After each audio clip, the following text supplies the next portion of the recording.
But yeah, so far what we've been doing is we've been doing some pretty simple integrals by either using like areas by just drawing out the curve and then calculating areas of either like triangles or boxes and stuff like that. And or what we learned last time, or like by just taking the antiderivative of like one function, right? But what happens if we have something like, so let's consider the integral of 2x times the cosine of x squared dx. How can we figure out what the antiderivative of this is? It's a little bit more difficult than if you just had one function there. And so what I mean by one function is you can kind of think of this as like 2x is maybe like f, and then cosine of x squared would be g, right? And so you have the product of two functions here. And so I can show you that, so the derivative of sine of x squared, what rule am I going to have to use here to take the derivative of the sine of x squared?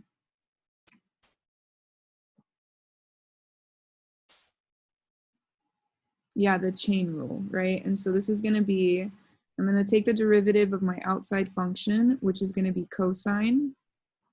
I leave my inside the same, and then I take the derivative of the inside now, right? And so here, when you take the derivative of the sine of x squared, you get the piece that's inside of our integral right here. So kind of by going backwards rather than finding the antiderivative, I started with a function that I knew, right? And so this isn't how you're going to be, you can't do it this way all the time. And so this was the chain rule. And so we now know that the integral of 2x of cosine of x squared dx is equal to the sine of x squared plus c. Right, because anytime, so remember we haven't really talked about indefinite integrals in a while, but this is what's called an indefinite integral because it doesn't have any limits. And you always put the plus c.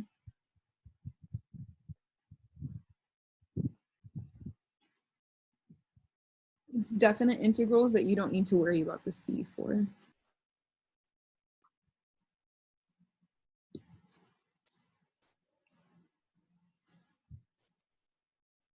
Okay, so if I can show you another one real quick. So that's kind of like example one. So let's do another one. So let's look at the integral of the cosine of x times e to the sine of x dx.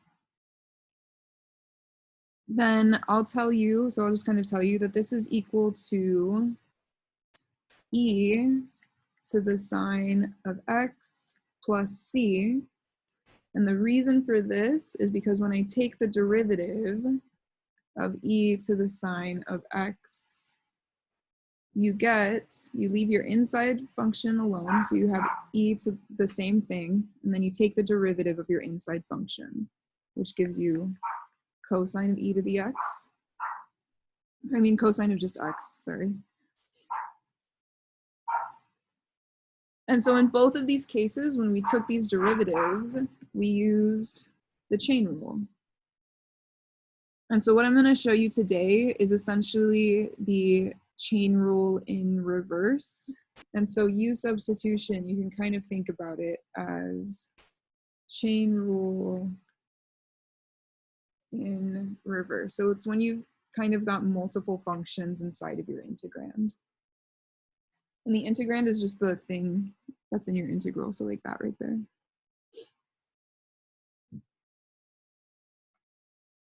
But so are there any questions so far about what I've been doing to find these integrals?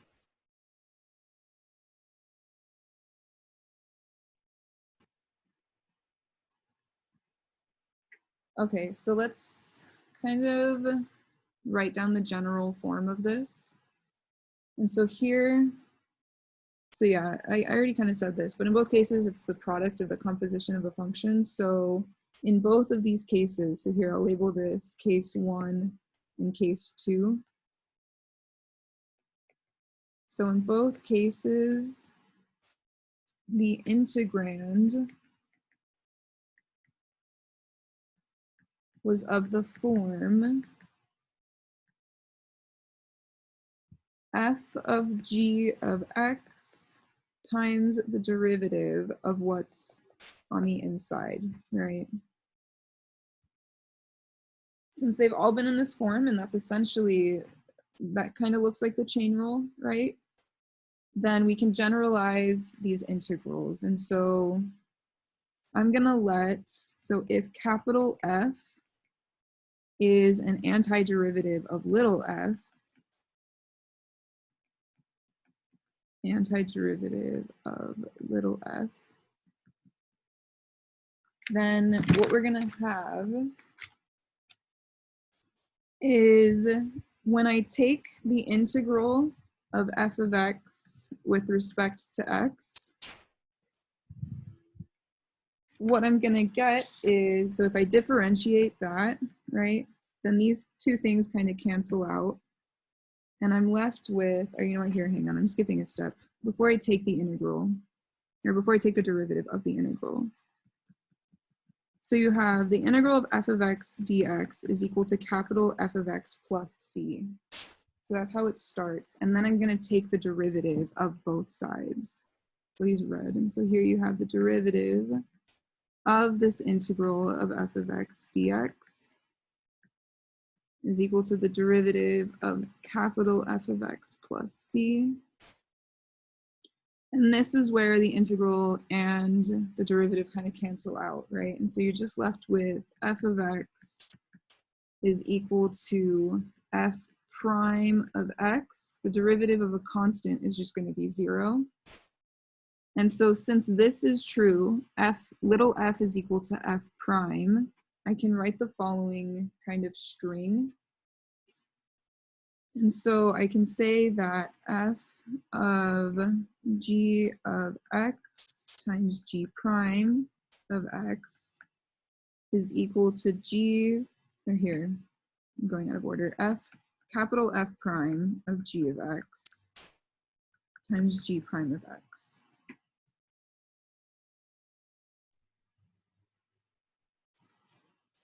And so from this, what you get is that the integral of little f times g of x times g prime of x is equal to capital F of g of x plus c.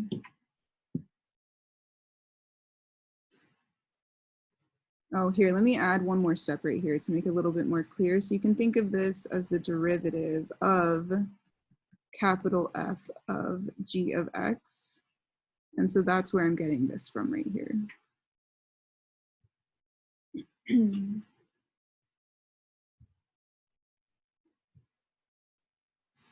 And so this part right here is the key takeaway from this section. So make sure you understand what's happening here.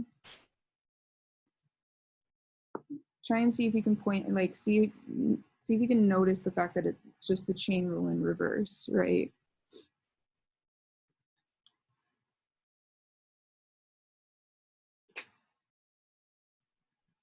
So are there any questions up to this point?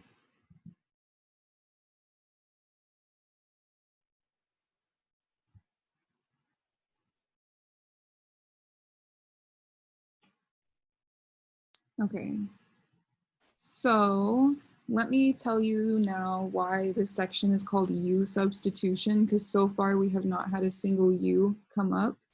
So depending on who you took algebra with, you may or may not have seen something similar to this, or it may have come up in trig as well when you're solving quadratic equations using trig. So I don't know if you guys remember things like if you have an equation like sine squared of x plus sine of x plus 1 equals 0, and then you let u equal sine of x, and now this has become u squared plus u plus 1. And this looks a lot easier to solve, right? And so when I talk about U substitution, what I mean is it's essentially just a way to take a complicated looking thing and make it look simple while it still represents that same complicated thing, right? So it's just easier to work with. Is it necessary to work with U? Not really, but I will say it does make it a lot easier. If you find it easier to do it without using U, you just do it from this right here, go for it. But I will say it's not always going to be straightforward, and U is going to be like, you're gonna need it in some cases, which I guess contradicts what I was just saying.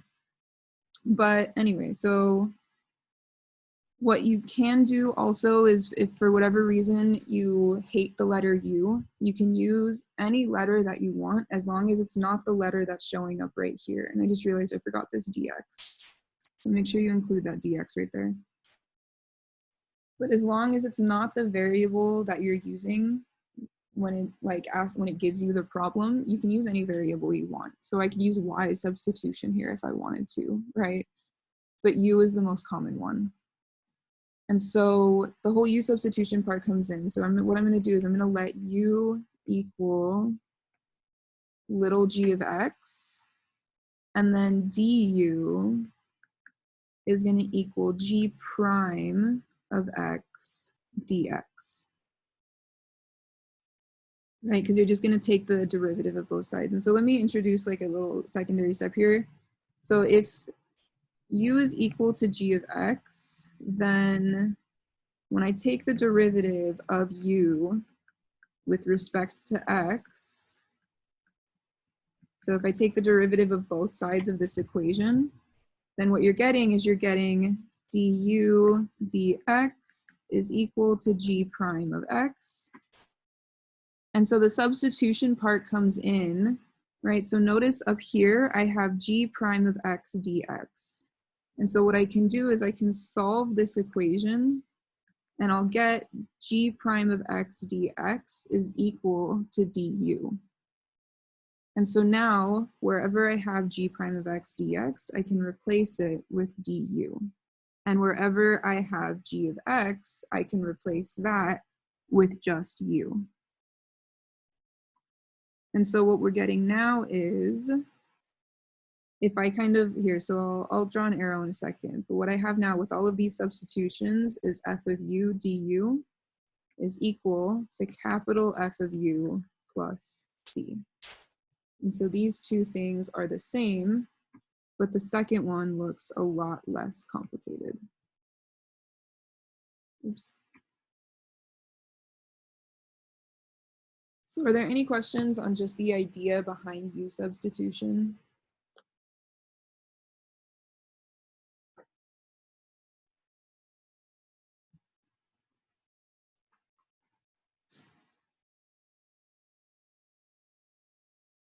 So let's do some examples then.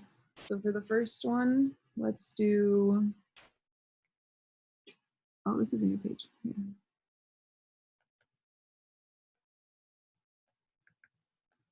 So let's look at the integral of 3x squared times the sine of x cubed dx. And so before I start immediately jumping into working with U, let's figure out how it compares to this first box up here, right? This first one that I just starred. So if I compare it to what's happening here, then g of x, which will be u eventually, g of x is going to be a function that's inside of another function. So if I look at this example right here, what function do you notice is inside of another function? What should be my g of x?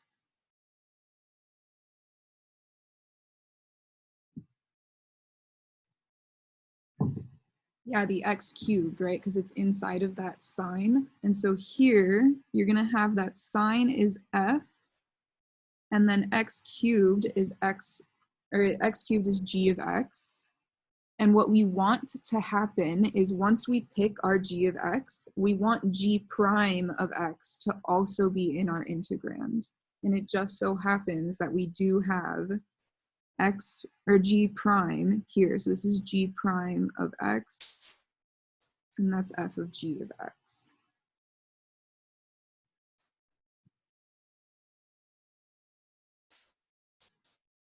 So what we're going to have now is we're going to have, so since we figured out what g of x is equal to and g of x is equal to u, we're going to make it just look a little bit simpler. And so we're going to have that u is equal to x cubed. And then if I take the derivative of both sides of this, du over dx is equal to the derivative of x cubed, which is 3x squared. And then I can solve this for du, so 3x squared dx. And so I'm going to rewrite my integral just slightly. So I'm going to have that this is equal to the integral of sine of x cubed times 3x squared dx.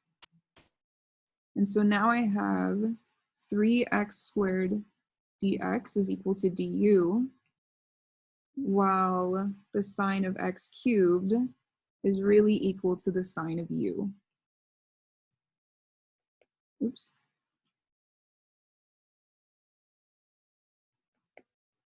So I have the integral of sine of u du. And this looks a lot simpler to solve than the one I originally started with, right? And so what is the integral of sine of u? What's the antiderivative of sine?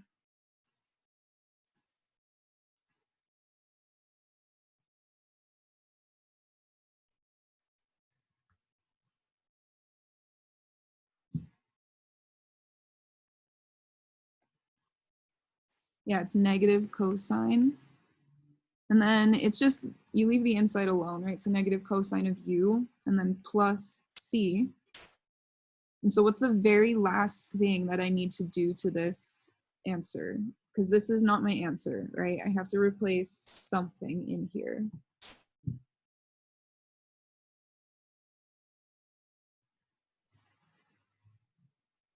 Exactly, I need to plug in the value of u, right? And so I was asked what this dx right here is saying. And so I've mentioned this a few times before. I haven't talked about this in much detail, but that dx is basically saying take the derivative of this thing with respect to x.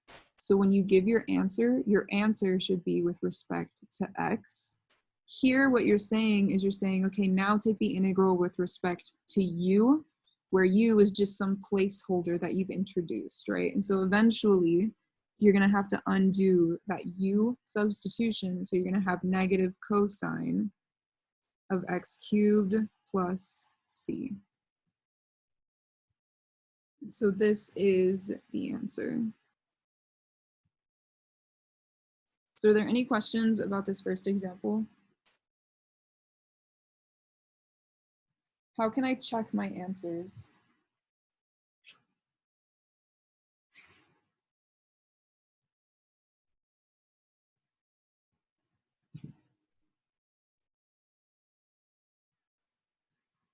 Yeah, you just take the derivative of what you found, right?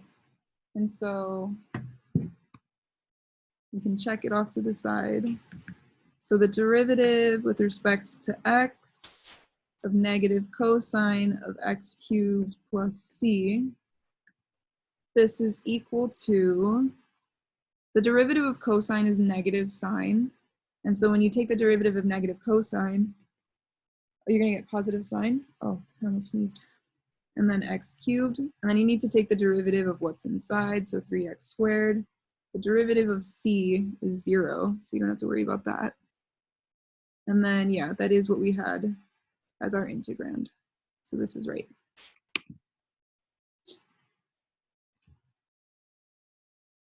So are there any questions about this one before I move on to the second one?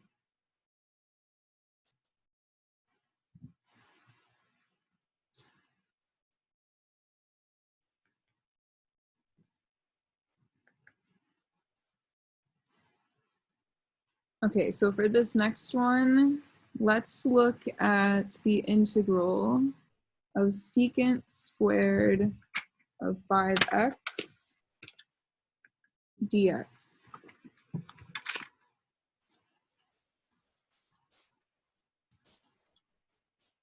Okay, so here, what would my inside function be? What would g of x, which eventually is going to become u, so g of x equaling u, what's the inside function?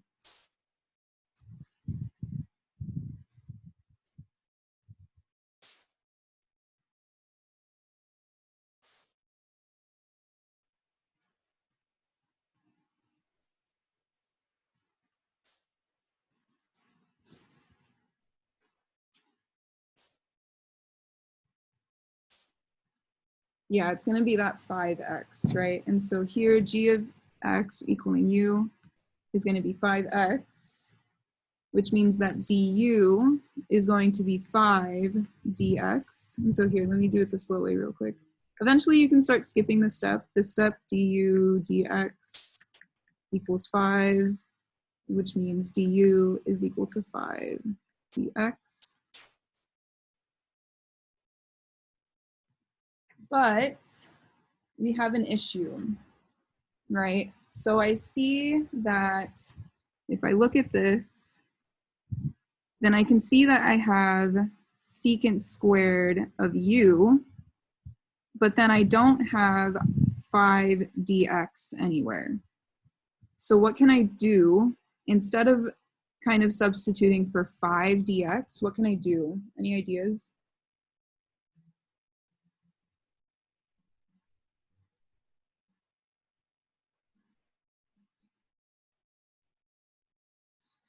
Yeah, you can move the 5 over to the other side since it's a constant, right? And you can have that, oops, hang on. 1/5 du is equal to dx. And so this is going to become secant squared of u 1/5 du, right? And then I can just bring that 1/5 out and have the integral of secant squared of u du. And what is the integral of secant squared? What do you have to differentiate to get secant squared?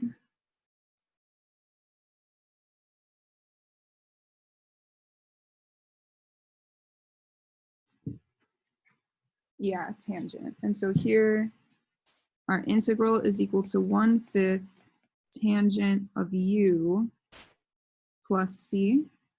And then you just need to replace u again. And so you're going to get that this is equal to the 1/5 or 1/5 times tangent of 5x plus c.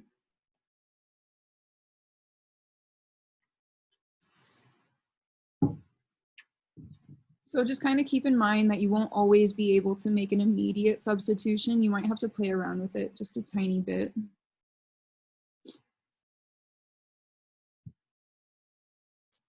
But let's do a few more. So are there any questions about this one before I go to the next one?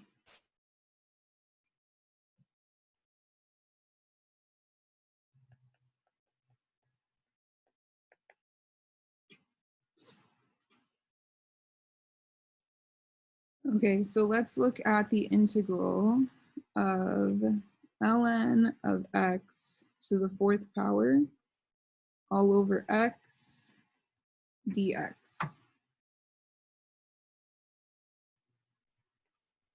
So here, what would the inside function be? What function is inside of another one?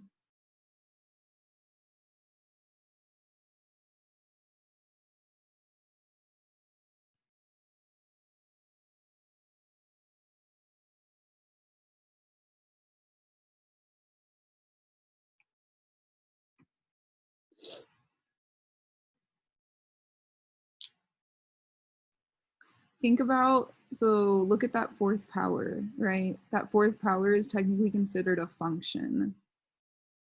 And so what's inside of that, right? Yeah, it's going to be that ln. And so here, you're going to let u equal the ln of x, which means that du dx is equal to 1 over x. So du is 1 over x dx. If I rewrite the integral just a little bit, you can rewrite it as ln of x to the 4th power times 1 over x dx, right? And then there is my du. So here's du, and then here is f of u, right? And so you have the integral of f of u du. Here, not f, but of u to the 4th power.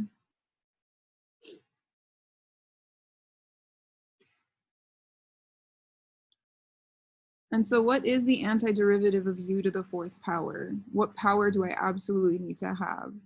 U to the 5th or to the 3rd?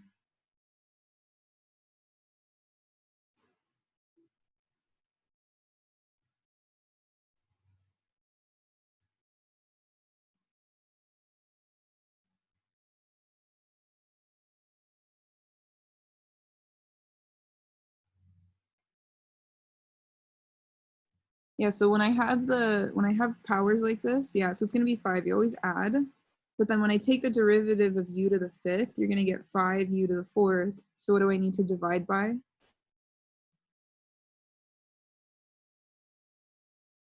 Yeah, it's gonna be 1/5 u to the 5th power plus c. And so then you just need to plug back in your value of u, or your function for u. And so you're gonna get 1/5 times ln of x to the 5th power plus c. So that's gonna be the integral here.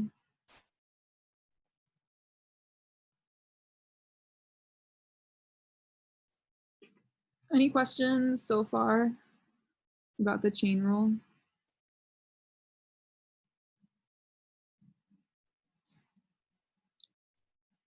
Okay, so let's do another one. This is all I have planned for today. I'm just gonna keep going until either time runs out or my iPad dies. So let's look at the integral of the square root of 3x plus 1 dx.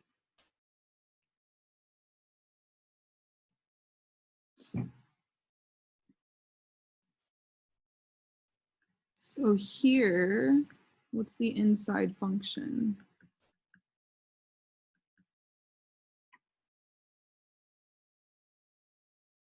Yeah, the 3x plus 1, which means that du is equal to just 3 dx. But since I don't have 3 dx, I'm going to have to do what we did last time when we had 5 dx, right? I'm just going to divide by 3.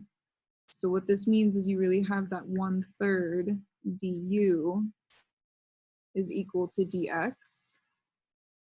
And then I can make all the substitutions. So I can have that this is equal to the integral of 1/3 times the square root of u du. Actually, hang on, let me write this slightly differently, just to keep everything, all the substitutions together.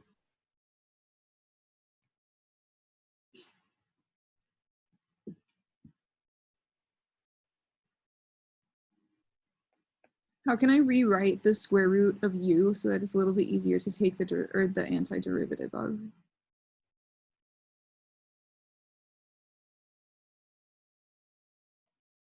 Yeah, I can make it an exponent, right? So I'm going to pull that 1/3 out. I'm going to have the integral of u to the 1/2 power du.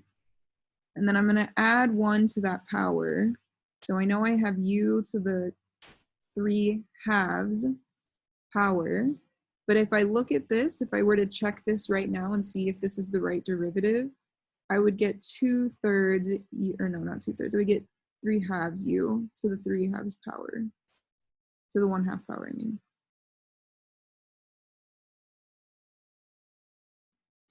And so what do I need to multiply this by to kind of get rid of that 3/2 right here?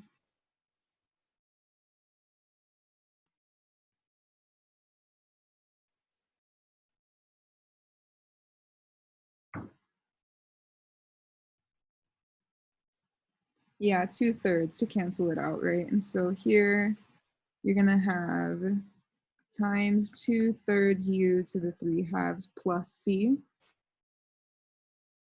And so when you do this, you're just going to get 2/9. And then I'm going to plug 3x plus 1 back in for u, and then plus c.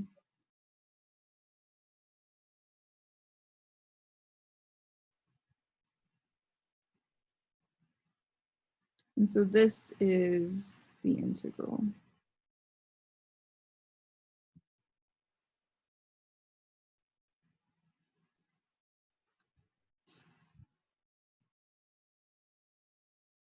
Okay, so that was the fourth example.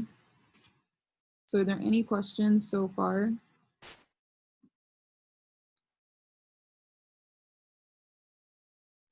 You guys, does this make sense? Because I don't think you guys have asked any questions yet.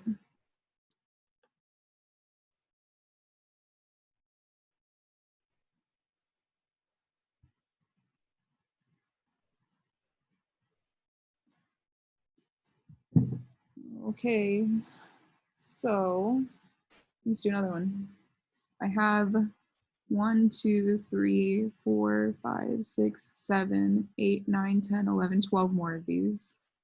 Yes, yeah, that's the thing. You're not going to be able to, so like, it's one of those things where you're going to watch me do it and you're going to be like, that's easy. And then you're going to go home and try the homework and you're going to be like, what is u? I have no idea, right? So the biggest thing that you guys need to practice is figuring out what u is, like picking the right u, right?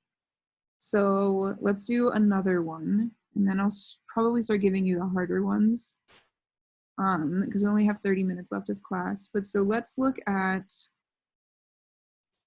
the integral of tangent of x with respect to x. So normally to answer this question, this isn't a what's it called, like a function inside of another function, right? So it doesn't look like you would use u substitution here, but we actually are. And so what we're going to do is we're going to rewrite tangent as the integral of sine over cosine. And then using this form of tangent, I can use u substitution to find its integral, right? So what I'm going to do, does anybody notice what my inside function would be here? Your options are either sine or cosine. So which one is it? And then keep in mind, when you take their derivatives, you're going to get the other one. So it could be either, but you kind of have to think about, if you let sine be u, then do you really have du? But if you let cosine be u, then do you have du? Does that make sense? I don't know if that makes sense. But so here, for instance, let's try u being sine of x. Then when you find du, you're going to get cosine of x dx. But in here, I don't have cosine anywhere. Does that make sense? And so what I need to do is, I know that this is wrong because this is not in the integrand. So what I'm going to do instead is I'm just going to try the other one. So I'm going to let u be cosine of x. Then that means du is negative sine of x dx. And this one is here. If I just kind of replace this and I say negative du is sine of x dx. And so then I can rewrite this as the integral of negative 1 over u du.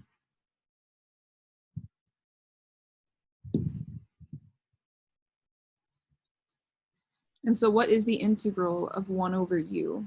Just keep in mind, you can just pull this negative out.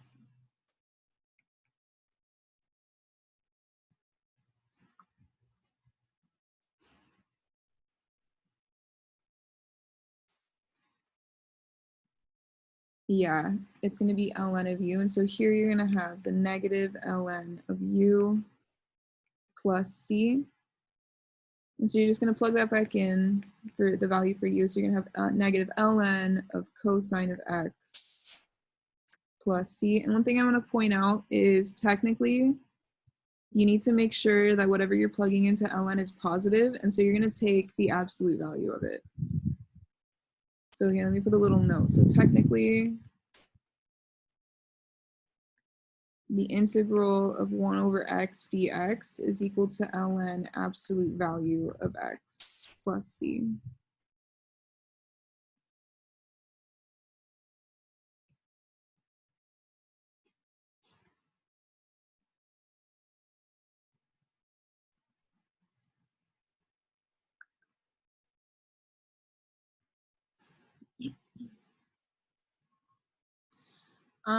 Okay, so I have something in my notes that I can't really piece together right now. Like I can't think about why this is true, but I have that this is equal to ln absolute value of secant of x. And I'm trying to figure out why that's true. Let me look at the graphs real quick.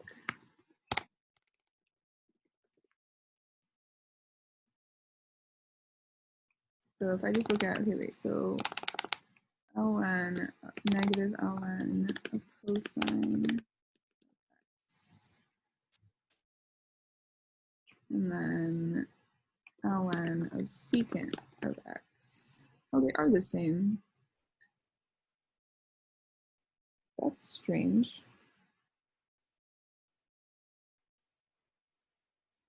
It's cool, but strange. Do you guys see why? I actually can't. But when I graph them, I do get the same exact thing. Let's see what happens if I take the negative off of the ln.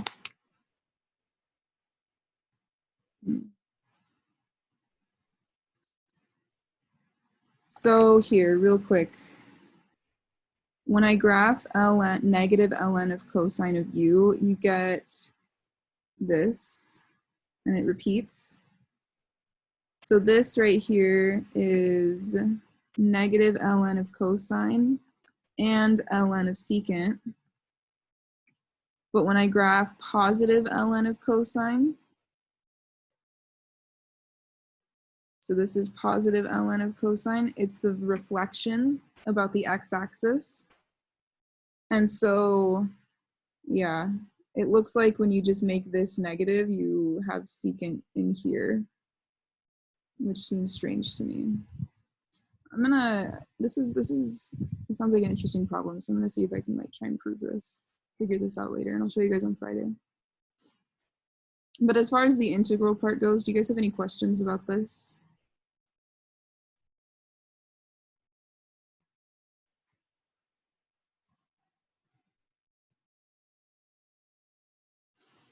Okay, so let me start giving you some of the harder ones. This is a good one.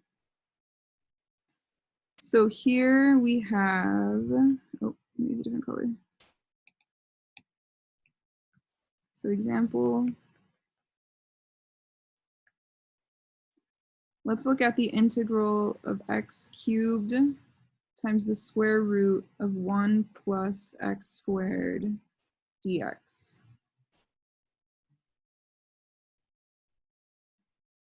Looking at this one, what is the inside function? So what should g of x equaling u equal?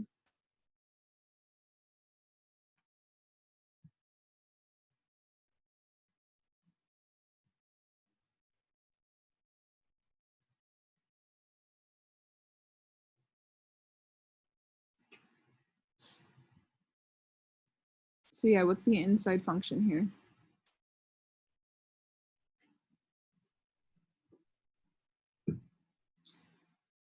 Yeah, it's gonna be that 1 plus x squared. And then when I take the derivative of that, I'm getting 2x, which means that du is equal to 2x dx. What's the problem?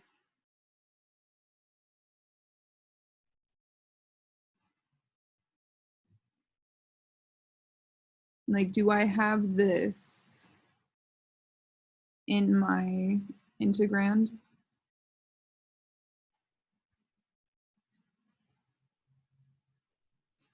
No. And so let me show you how to work around that, right?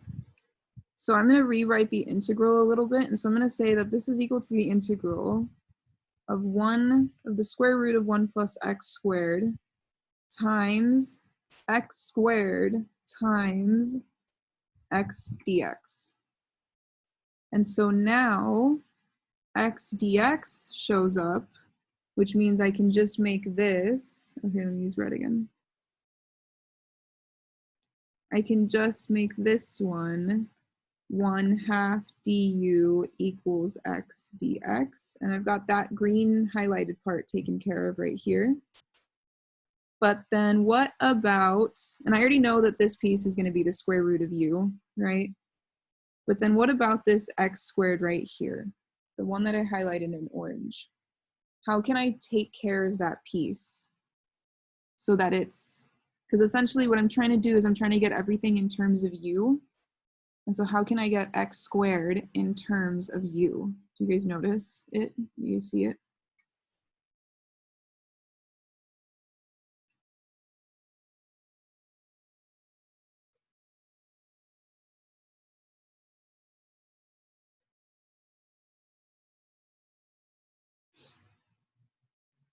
Look at where else on the paper, or I guess not paper, but on the screen, where else do I have u and x squared in the same equation?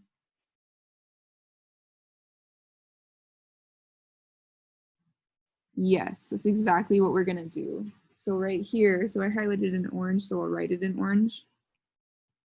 But so right here, this means that while u is equal to 1 plus x squared, you also know that x squared is equal to 1 minus u, or no, u minus 1.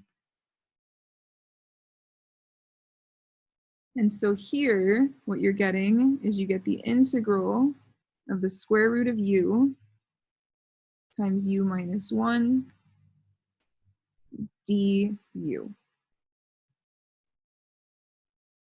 This still looks like the multiplication of two functions, but what can I do here?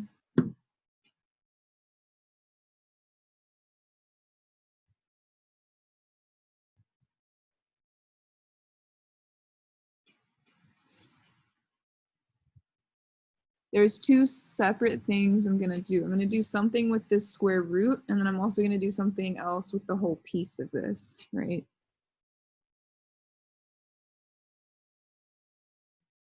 Yeah, you're gonna distribute it, and then you're gonna make that exponent a 1/2, right? Oh yeah, you are right, there's a 1/2. I forgot about that. So I'll just put the 1/2 right here.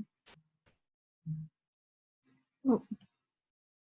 And so you're gonna get 1/2, and then you're gonna have u to the 1/2, or here, hang on, sorry, I forgot the integral. U to the 1/2 times u minus 1 du. And then I'm gonna distribute that through. And so this is gonna equal 1/2 times the integral of u. This is u to the first power. And so I'm gonna add these. So I'm gonna get u to the 3/2 minus u to the 1/2 du.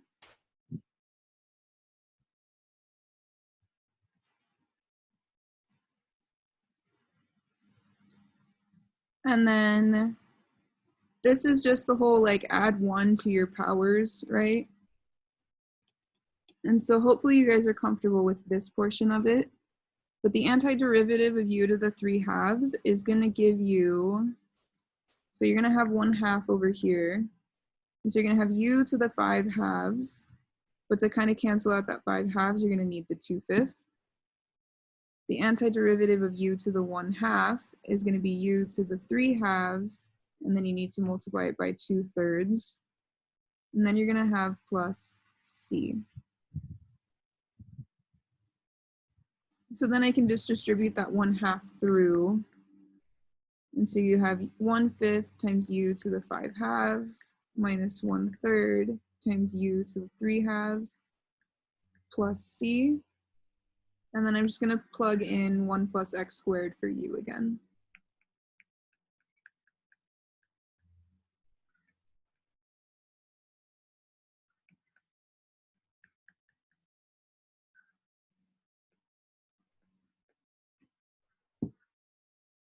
And this right here is the answer. So do you guys have any questions?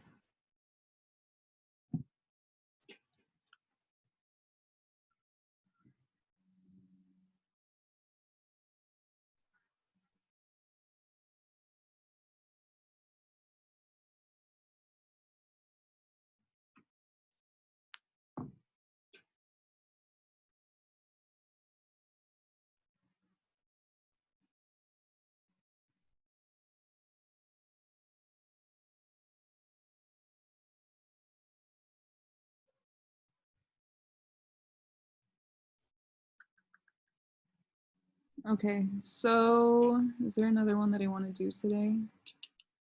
Yeah, there's a few more. Here, let's do one of the arctangent or arcsecant ones. Yeah, so the thing about C is it doesn't really matter what constant it is, right? So you can write it as 1/2 C if you wanted to, but that's still just a constant, right? And so since that constant can be anything, it can be half of anything too. Does that make sense? And so you can leave it as C, you can write it as 1/2 C, but it doesn't really like matter, I guess. As long as you have some constant there, you're gonna get full credit. When you're not going to get full credit is if you don't have any constant. So make sure you're putting something.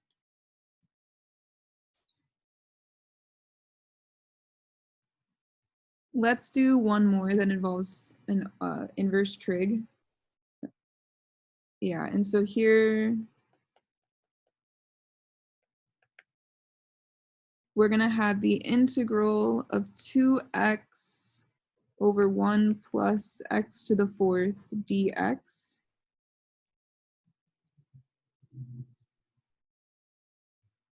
Does anybody see what my inside function would be in this case? This one's a little bit trickier to catch.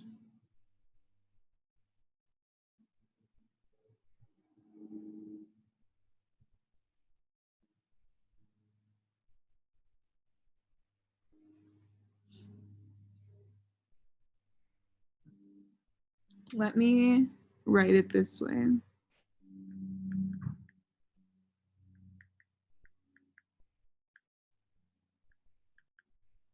Now, do you guys see what the inside function would be?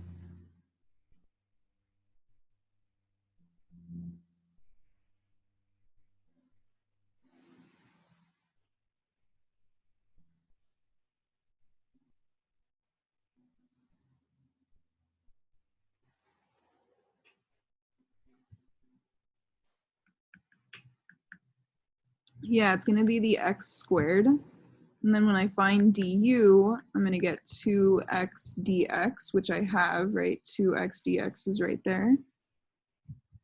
And so I can write this as the integral of 1 over 1 plus u squared du. And if you have memorized all the inverse trig derivatives, then you'll recognize this. If not, which I'm not expecting you guys to memorize those, then you can just look at a cheat sheet or something, right? And so I'll upload the cheat sheet that I was given in 11th grade by my teacher for trigonometry. Yeah, it's arctan. Oh, you guys are good. Damn, I couldn't do that. Anyway, so here, yeah, this is gonna be arctan of u plus c, and then you just need to replace that u with x squared. So this is really the arctan of x squared plus c, which is also equal to tan inverse of x squared plus c, right? But so yeah, this one, either one of these is the answer. You can write it whichever way. But do you guys have any questions?